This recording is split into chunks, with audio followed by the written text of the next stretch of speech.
Great. Welcome to Digital Asset News. My name is Rob. And today the big story is the Ethereum merge went off without a hitch. And there's some pretty big and good things happening. But in reality, was it that big of a thing? And I got to tell you, right now, it feels like there's a Ethereum hangover. So we're going to take a look at exactly what happened, how this is actually pretty positive, how well it actually went. And then we're going to take a look at some things to remember. First of all, the big thing is buy the rumor, sell the news. We'll talk about how early we are, and we really have to take a look at what the real utility is. And then we'll finish up, talk about a little Cardano Vasil upgrade, which is only 7 days away. And also, Celsius is gearing up for some paybacks and what this means in October. So we'll tell you exactly what to do. So first things first, this was the Ethereum merge. And yesterday, everybody was losing their minds. I swear, it felt like there was just this huge anticipation of what was going to happen. People didn't know if it was going to go off without a hitch. Was there going to be airdrops? Was there going to be just this massive positivity, or was it going to be just a big, huge dud? And I got to tell you, it went off pretty well. But if you haven't been paying attention, this is kind of what happened. So the very first proof of stake block of transaction is finalized with a nearly 100% client participation rate. This was by far the best case scenario. And as I take a look at everything across the board, it looks like everything's going off pretty smoothly. There may be some small fires there that the team's putting out, but so far running well. Does that just mean that everything can go off perfectly forever? No. But it did do a lot of good things. And there's this quote here that 9 teams and more than 100 developers worked on the merge for years. I got to tell you, that's amazing. I'd tip my hat to the Ethereum Foundation to actually make this actually go through. And this, of course, was why it was such a big deal for a lot of people. Last week, White House put that report out about climate change, and that was the President Joe Biden's administration as they took a look at cryptos and digital assets. And the big thing was that there's a lot of electricity use. They didn't really like that. And of course, now with Ethereum saying we're going from proof of work to proof of stake, the optics are pretty good. And if you can go to institutions and big pocket investors and go, look, we don't use a ton of electricity. I know you guys are big on ESG, even though I don't really think you believe in it, but that doesn't matter because that's what you guys are telling your shareholders. Don't sue me. So they're like, great, now we can get into Ethereum. I think that was a pretty good as far as like the optics and what's going on. Now, of course, no more proof of work, all the proof of stake for Ethereum. And there was two quotes I found that pretty much sums it all up. This is Spirodano. What happened? ETH now spends 99.95% less energy. It's more secure. Okay. Increased scalability. And it's more secure. I don't know. Debatable. A slight skew towards deflation. That's a big word. What did not happen? Gas prices did not decrease. Transactions did not go faster. And you did not get an airdrop. I know people were thinking that, hey, there might be a big fork and I get a bunch of airdrops. I think people really bought into that. And they bought a lot of Ethereum. And now, of course, we'll take a look at the price in a second. But might be good in the long run. And this was also interesting. Nixtoshi says, stakers are the new miners. They now receive all new ETH and transaction fees. And that's just something to remember. It's amazing, right? A whole industry just goes away. All the miners, all the money that they spend on those rigs, now they can go someplace else and they can mine different proof of work tokens, coins, whatever.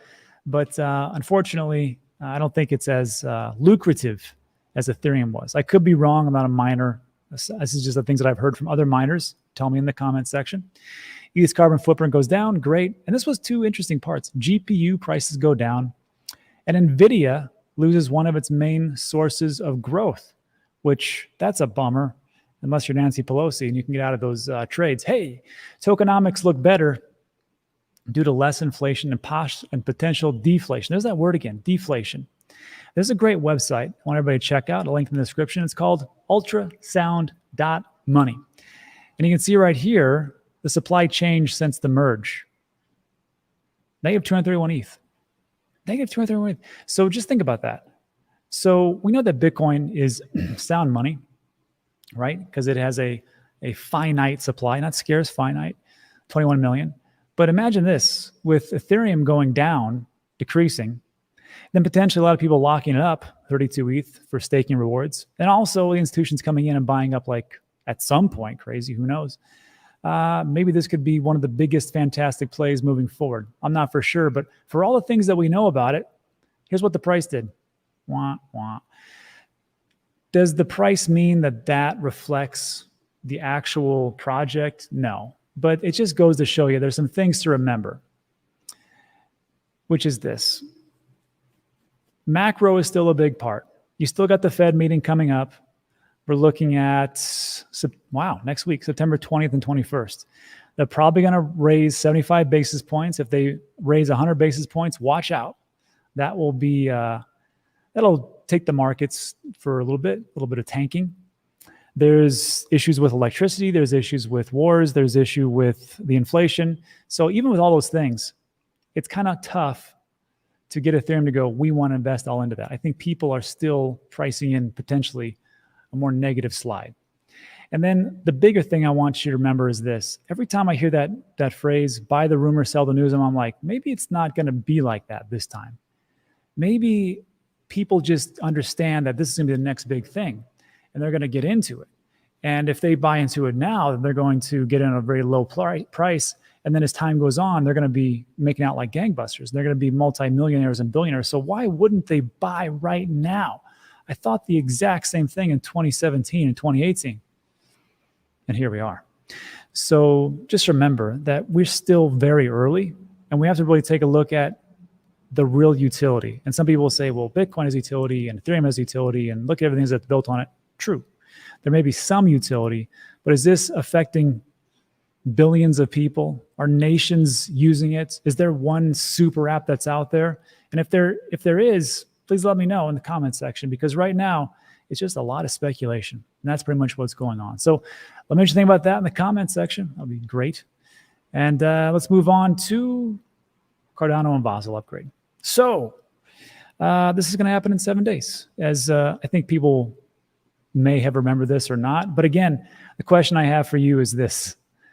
Actually, it's not a question. I'm just going to say it like this. It's always a buy the rumor, sell the news, just about. Always a buy the rumor, sell the news. If you think Cardano is going to go up in the next 7 days, you might be right, unless there's some big macro event. But I think that after that, price will probably go down again. Does that mean that Cardano is a failed project because the price goes down? No. Same thing with Ethereum. Ethereum fundamentally is going to be great. I think it's going to do big things. I think there's a lot of positivity. But in the short term, with all the things that are going on, I don't expect this to hit all-time highs, to go beyond that. I think it's going to be a bumpy ride. And this bear market is for building. So, or as I call it, build a bear. So just so you know, Basel, I always say it wrong, is the most significant Cardano upgrade to date, bringing increased network capacity and lower cost transactions. Excuse me. The upgrade will also bring enhancements to Plutus to enable delves to create more powerful and efficient blockchain-based applications. I think it's kind of boring from there. But also another big thing is pipelining to increase the throughput of the transactions per second, which everybody's big on. So I'm all for that. We'll see what happens in the next, 7 days. But I will say this. There was some interesting piece of information.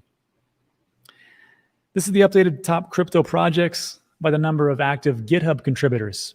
Look at the top two: Cardano, Ethereum, Polkadot, Kusama, probably Polkadot, Filecoin, really crazy. Status, ICP, Cosmos, okay.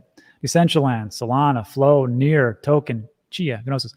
I just want you to pay attention to the projects that continue to build in the bear market, because those projects are the ones that you probably want to look at as we start to head into a bull market. And just because we're in a bear market right now doesn't mean we don't change force at some way, shape, or form at some point in time. These do not last forever. Prices don't go up forever, and prices don't go down forever. But just take a look at the people and the projects and the organizations that are building right now, because those are the ones that are going to crush it in the bull. So anyhow, that takes care of that little piece. And then let's finish up with another update with Celsius. So Celsius, I got this email this morning, and we did a video about Celsius yesterday. But just so you know, it says here, we expect to begin the claims process. That's good. At this time, the proof of claim form is not yet available, and the claims bar date, which is the deadline to file a claim, has not been yet set. So what do you have to do? I'll tell you in a second. In the next few days, we'll be emailing you detailed instructions on how to participate. Our next court appearance, October 6th and 7th. At the October 7th hearing, we hope to advance discussions regarding the reopening of withdrawals for certain of our custody, and withhold account holders. I don't know why they want to advance the discussions. Here's the discussions. Would you guys like your crypto back? Yes, we would. Okay, that sounds good. Let's go forward with that. That sounds like advancing discussions. That's just me, though. But they put out this nice little video to explain it, and it's about a minute long, and I'll let you listen to it. I got to tell you, I have to stop the video every so often to explain some things because it might not make sense. But actually, no, I'll just let it just go through all the way, and you're smart enough. We can figure it out at the end. I'll just put in my 2 cents at the very end. Let me stop the screen real quick. Let me share the tab. So we're all looking at the same thing. All right, take a listen.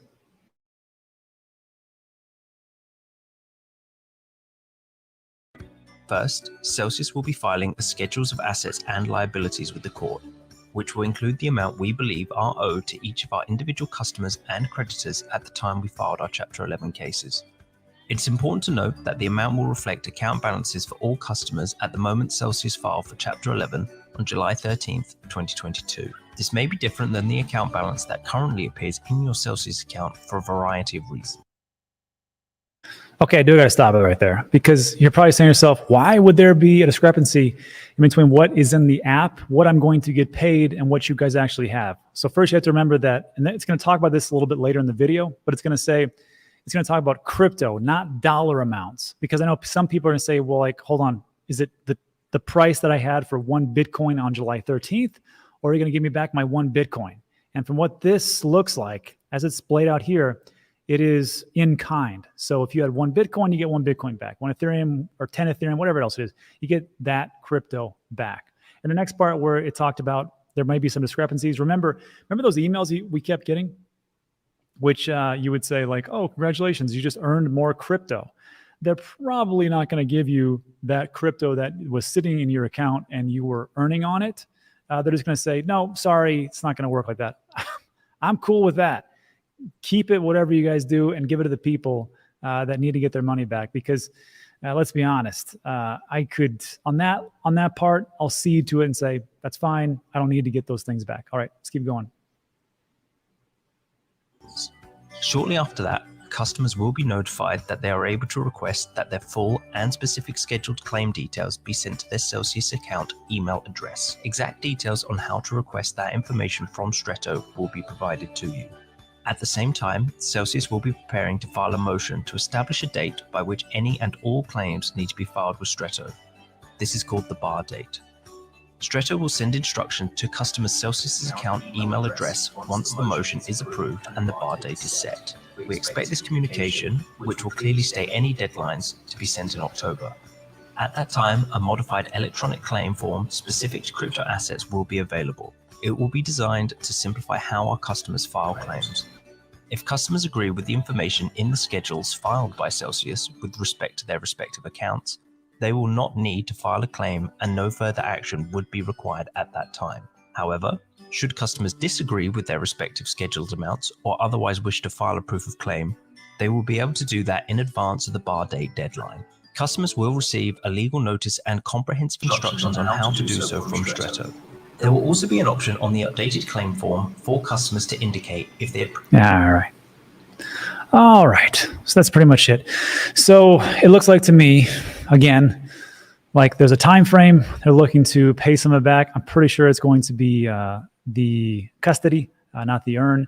And again, what they talked about there as far as the crypto and the digital assets. Again, it sounds like you don't have to do anything. They're going to send you an email to say, this is what we have in your account. Do you agree with that or not? If you do agree with it, you don't have to do anything. If you do not agree with the amount that's in there, you're like, hey, wait, I had 100 Bitcoin. What the heck happened? You only said I got 10. Then, of course, there's going to be instructions for you to go down the road. The same thing happens with Voyager, and mine was correct. So we'll see how that goes out. And that's what's going on. I know it's not the most... it's a step in the right direction. And for these days, that's all I can really hope for. And that takes care of the news. So look, if you like today's video, thumbs up, consider subscribing, all that good stuff. But now we'll get into the Q&A, and I'll answer all your questions to the best of my ability. If you got to take off, get out of here. I appreciate you stopping by. And that's it for the news. Let's jump into a little Q&A, my favorite part. Let me get rid of